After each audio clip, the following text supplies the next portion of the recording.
கிரைஸ்தலான் சங்கீதம் 89:14-15.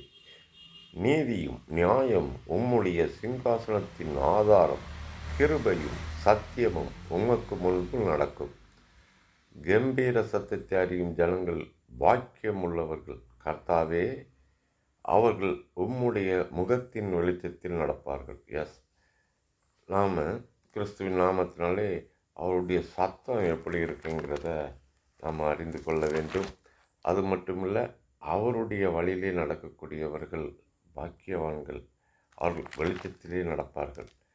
இதனால தான் தேவன் பழைய ஏற்பாட்டில் 1 ராஜாக்கள் 16:28-29 உம்மரி தன் பிதாக்களோடு நித்திரை அடைந்து சமாரியவழி அடக்கம் பண்ணப்பட்டான். அவன் குமாரனாகிய ஆகாப் அவன் ஸ்தானத்தில் ராஜாவானான். யூதாவின் ராஜாவாகிய ஆசாப்பின் 38ஆம் வருஷத்திலே உம்மரியின் குமாரனாகிய ஆகாப் இஸ்ரவேல் மேல் ராஜாவாகி சமாரியாவில் இஸ்ரவேல் மேல் 22 வருஷம் ராஜ்யபாரியம் பண்ணினான். இவன் ஆகாப் ராஜாவாகி இந்த 22 வருஷம் ஆட்சியில் இருக்கிறான். அப்படி இருக்கும் பொழுது அவன் அங்கே பாகால்ங்கிற ஒரு சுரூபத்தை வணங்கி கொண்டு அதுக்கு ஒரு விக்கிர தோப்பையும் உண்டு பண்ணிக்கிறான். 1 ராஜாக்கள் 16:33 ஆகாப் ஒரு விக்கிர தோப்பையும் வைத்து இஸ்ரவேலின் தேவன கர்த்தருக்கு கோபம் உண்டாகும்படி தனக்கு முன்னிருந்த இஸ்ரவேலின் ராஜாக்கள் எல்லாம் செய்வதை பார்க்கலும் அதிகமாய் செய்து வந்தான். இப்படி இருக்கிறதுனால தேவனுக்கு அவன் மேலே ஒரு கோபம் ஏற்பட்டு அங்கே எலியாங்கிற ஒரு தீர்க்கதரிசியை வச்சு ஆகாப்ட போய் பேச சொல்கிறார். அவன் ஆகாப்ட நேருக்கு நேராக போய் பேசுகிறான். எப்படி பேசுகிறான்? 17:1 கீலியோத்தின் குடிகளிலே திஸ்பேனாகிய எலியா ஆகாப்பை நோக்கி, என் வாக்கின்படியே அன்றி இந்த வருஷங்களிலே பனியும் மழையும் பெய்யாதிருக்கும் என்று இஸ்ரவேலின் தேவன கர்த்தருக்கு முன்பாக நிற்கிற நான் அவருடைய ஜீவனை கொண்டு சொல்கிறேன் என்றார். இதே போல் உங்களுக்கு எதிர்த்து நிற்கக்கூடிய இந்த உலகத்தினுடைய ராஜாக்கள் யாராக இருந்தாலும் சரிதான், எந்த இதாக இருந்தாலும் சரிதான், சந்தர்ப்பங்கள் சூழ்நிலைகள் ஏதோ உங்களுக்கு ஒரு தோல்வி போல இருந்தால் கூட அந்த இடத்துலையும் தேவன் உங்களை போஷிக்கக்கூடியவர் என்று தெளிவாக புரியணும். அதுக்கு பின்பு அவன் சொன்னதுக்கப்புறம் கர்த்தர் அவனோட பேசுகிறார். அவனோட பேசி, நீ யோர்தானில் இருக்கக்கூடிய கேரித் ஆற்றண்டைக்கு போய் ஒளித்துக்கொள். காரணம், அங்கே ஒரு பஞ்சம் உண்டாகுது. ஆனால் நான் உனக்கு வேண்டிய எல்லாவித ஆகாரத்தையும் தண்ணியையும் வாழ்வதற்குண்டான எல்லாவற்றையும் உனக்கு நான் சிறப்பாக செய்வேன்.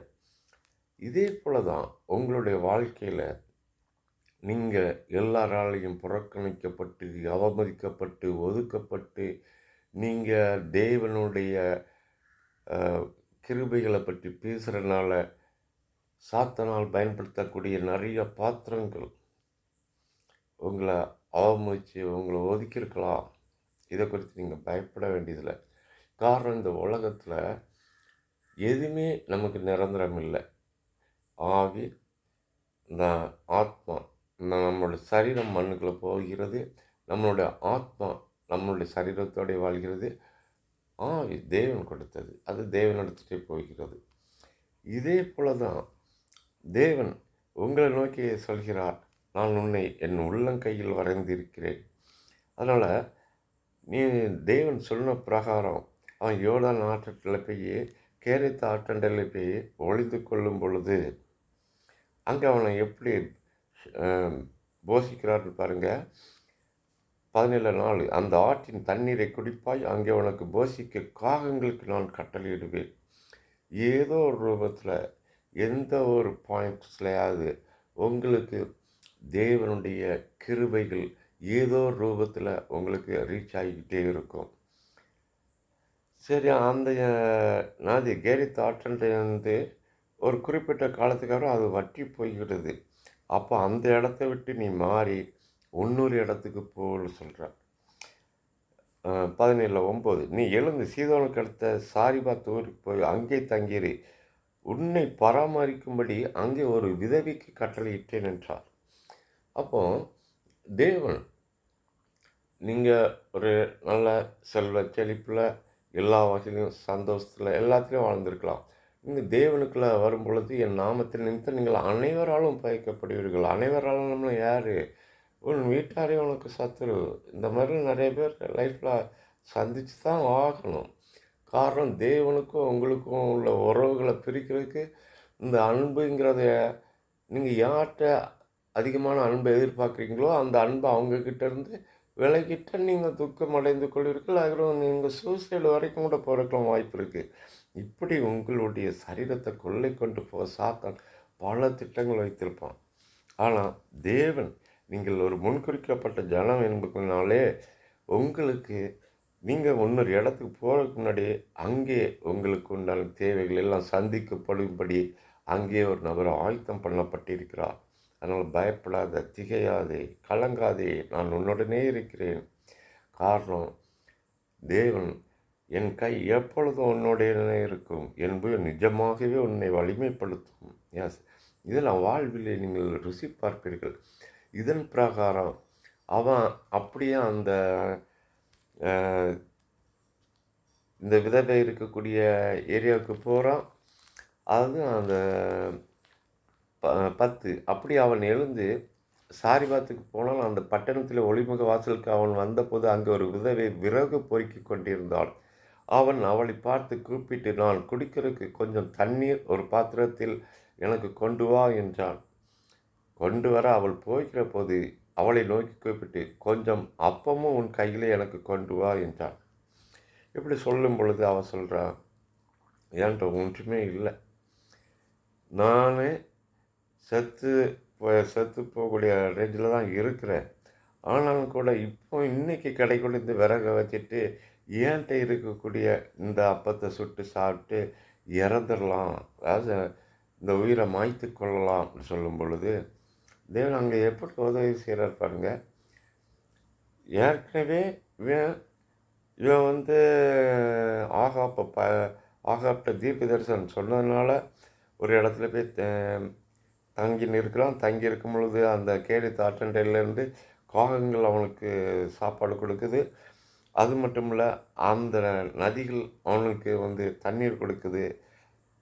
அந்த அந்த ஆறு வற்றி போனதுனால அவன் ஒரு விதவைக்கு போகிறதுக்கு ஒரு விதவிக்கிட்ட போக சொல்கிறார். அப்போது அந்த விதவியும் பாருங்கள், அதில் ஒரு விசேஷத்தை, இவன் அங்கே போய் அந்த எலியா தீர்க்கதரிசி மூலமாக அவள் உயிரும் காப்பாற்றப்படுகிறது. எஸ், இதே போல தான் தேவனுடைய வார்த்தைகள் ஏதோ ஒரு ரூபத்தில் யார் மூலமோ நமக்கு ரீச் ஆகி நம்மளை பலப்படுத்தும், ஒரு பராக்கிரமசாலியாக மாற்றிக்கொண்டு இருக்கும். இது நம்மளுடைய சரீரம் நாம் அணிவிச்சு பார்த்திங்கன்னா தெளிவாக தெரியும். அப்போ அவன் சொல்கிறான், என்ன சொல்கிறான் அப்பொழுது எலியா அவளை பார்த்து, பயப்படாதே, நீ போய் உன் வார்த்தையின்படி ஆயத்தப்படுத்து. ஆனாலும் முதல் அதிலே எனக்கு ஒரு சிறிய அடையை பண்ணி என்னிடத்தில் கொண்டு வா, பின்பு உனக்கும் உன் குமாரருக்கும் பண்ணலாம். கர்த்தர் தேசத்தின் மேல் மழை கட்டளையிடும் நாள் மட்டும் பானையில் மா செலவழிந்து போவதுமில்லை, கலசத்தில் எண்ணெய் குறைந்து போவதுமில்லை என்று இஸ்ரவேலின் தேவனாய் கர்த்தர் சொல்கிறார் என்றார். இதே போல் அந்த அடுத்த மழை வர்ற வரைக்கும் அவங்களுக்கு அந்த பஞ்ச காலங்களே அங்கே அந்த விதவிக்கும் பஞ்சமில்லை, அந்த எலியாவுக்கும் பஞ்சமில்லை.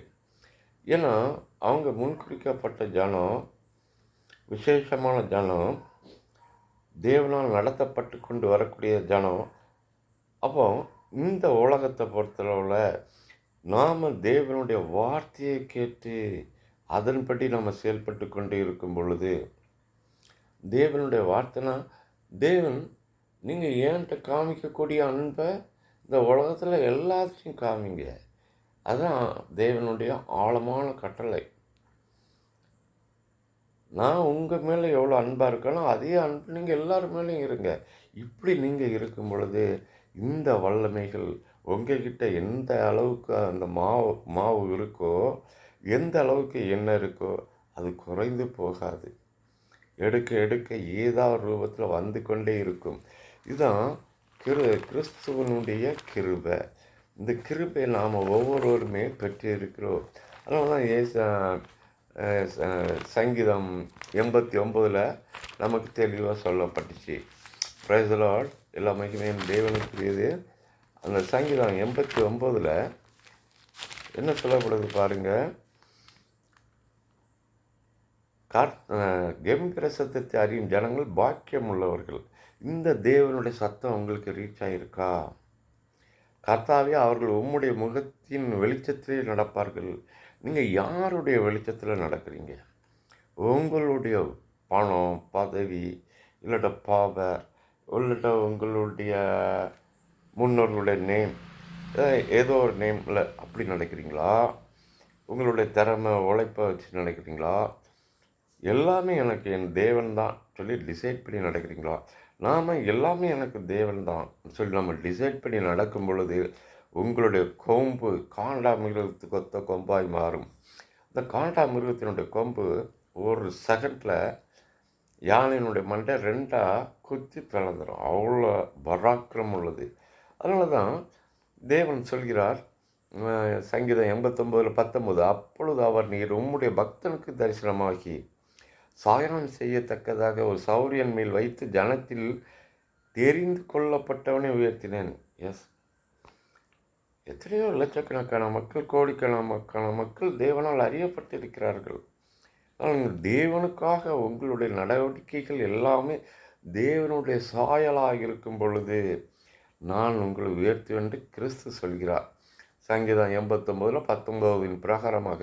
அது மட்டுமல்ல, இன்று இந்த ஒரு இக்கட்டான சூழ்நிலையில் நீங்கள் தேவனை ஆழமாக டைட்டாக பிடிச்சிருக்கிறனால, அதாவது விசுவாசத்திலே ஊர்ஜிதமாக நிற்கிறனால, உலகமே உங்களை பகைத்தாலும் நீங்கள் தேவனோட சிநேகம் கொண்டு இருக்கிறனால தான் அந்த உலகம் பகைக்க. அதுக்குள்ளவும் காரணங்கள் நிறைய இருக்குது. அப்படி நீங்கள் தேவன் மேலே ஒரு பக்தி விருத்தி உண்டாகக்கூடிய ஒரு விசுவாசத்தில் நீங்கள் இருக்கிறனால தேவன் உங்களை நோக்கி சொல்கிறார், என் தாசனாகிய தாவீதை கண்டுபிடித்தேன். எஸ், அந்த எலியா நீங்கள்தான், அந்த தாவீது நீங்கள்தான். என் பரிசுத்த ஸ்தலத்தில் நான் அவனை அபிஷேகம் பண்ணினேன். எஸ், இந்த கிறிஸ்துவின் நாமத்தினாலே உங்களுக்கு ஒரு அபிஷேகம் நடைபெறுகிறது. அது மட்டுமில்லை, என் கை அவனோட உறுதியாக இருக்கும், என் புயம் அவனை பலப்படுத்தும். இதை உங்களுடைய வாழ்க்கையில் நீங்கள் பார்ப்பீங்க கிறிஸ்துவின் நாமத்தில். அது மட்டும் இல்லை, சத்துரு அவனை நெருக்குவதில்லை, நியாயக்கேட்டின் மகன் அவனை ஒடுக்குவதும் இல்லை. அவன் சத்துருக்களை அவனுக்கு முன்பாக மடங்கடித்து அவனை பாய்க்கிறவர்களை வெட்டுவேன். என் உண்மையும் என் கிருபையும் அவனோடு இருக்கும், என் நாமத்தினால் அவன் கொம்பு உயரும். ஆமென். என் உண்மையும் என் கிருபையும் அவனோடு இருக்கும். நீங்கள் ஒரு தேவன் நம்மளை மறந்துட்டாரோன்னு நினைக்கலாம். இல்லை, அந்த ஒரு விதவிக்கு தன்னுடைய வாழ்க்கையை முடித்து கொள்ளணும்னு நினைக்கும் பொழுது ஒரு எளியா தீர்க்கதரிசி அனுப்பி அங்கே ஒரு 2வது ஒரு வாழ்க்கை கொடுத்தது போல் உங்களுக்கு ஏதோ ஒரு ரூபத்தில் தேவனாலே ஏதோ ஒரு வகையில் உங்களுக்கு வந்து கொண்டே இருக்கும். அது என் உண்மை என் கிருபை அவனோட இருக்கும், உங்ககிட்ட தான் இருக்கும். ஏன்னா எத்தனை கோடிக்கணக்கான மக்களை நான் உங்களை முன்கொடுத்த ஜனமாக தேர்ந்தெடுத்திருக்கிறேன். அதனாலே என் நாமத்தினாலே, கிறிஸ்துவின் நாமத்தினாலே உங்கள் கொம்பு உயரும். எஸ், நீங்கள் ஒரு பராக்கிரமசாலியாக மாறிக்கொள்வீர்கள். நீங்கள் ஒரு பராக்கிரமசாலியாக மாறிக்கொள்ள தயாராக இருக்கிறீர்களா? ஒரு எளியா தீர்க்கதரிசியை போல் மாற தயாராக இருக்கிறீர்களா? ஒரு தாவீதை போல் மாற தயாராக இருக்கிறீர்களா? கிறிஸ்துவின் நாமத்தில் பெற்றுக்கொள்வீர்கள். Praise the Lord.